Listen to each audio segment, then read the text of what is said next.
Ang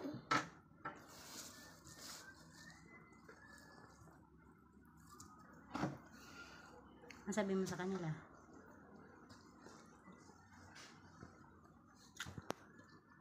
Ang sabi mo sa kanila?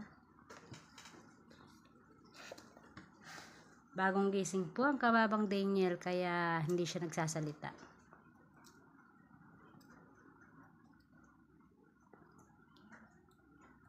Bagong gising pero gusto daw niya kumain ng rambutan.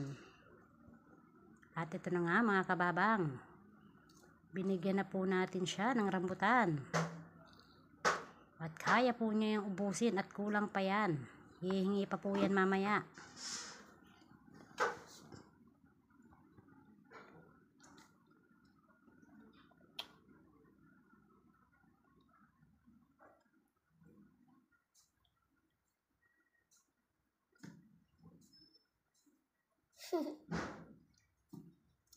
Hindi po niya sinusubo lahat mga kababang. Tinuruan ko po siya kung paano siya kumain ng rambutan. Kasi delikado po kapag sinubo niya lahat. Kaya kinakagat-kagat niya lang po sa labas.